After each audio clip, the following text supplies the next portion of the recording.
Pardi કર્મભૂમિ dream સિટીના row house વેચી ખોટી એનઓસી પકડાવી દેનાર માતા પિતા અને પુત્ર સામે ફરિયાદ.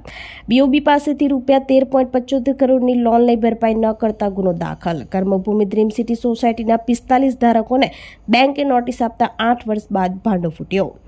પારડીના બાલાખાડીમાં રો હાઉસ બનાવવા બેંક પાસેથી લોન લઈ લોકોને રો હાઉસ વેચી દીધા બાદ લોનની ભરપાઈ ન કરતા બેંક દ્વારા રો હાઉસમાં રહેતા લોકોને નોટિસ ફટકારાઈ હતી. જીવનભરની મૂડી મકાનમાં ફસાવનારા 45 લોકોને ઠગાઈની જાણ થતાં આ અંગે પારડી પોલીસ મથકમાં દેસાઈ દંપતી અને તેમના પુત્ર સામે ફરિયાદ નોંધવામાં આવી છે. કર્મભૂમિ ડ્રીમ સિટી સોસાયટીના 45 ધારકોને બેંકે નોટિસ આપતા 8 વર્ષ બાદ ભાંડો ફૂટ્યો હતો.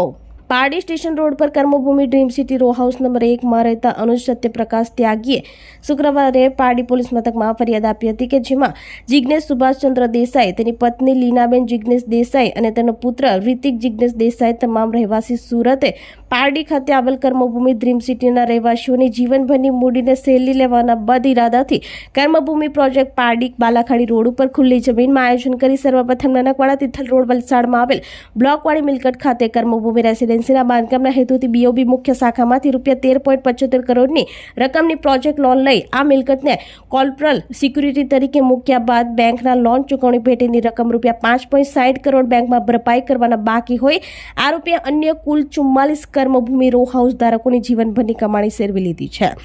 આરોપી રિતિક દેસાઈ 45 ધારકોને 2 કોપીવાળી નામજોગ એનઓસી બેંક ઓફ બરોડાની તમામને આપે છેતરપિંડી કરી છે. હાલ પોલીસે દેસાઈ દંપતી અને તેમના પુત્ર સામે છેતરપિંડીનો ગુનો નોંધી તપાસ હાથ ધરવામાં આવી છે.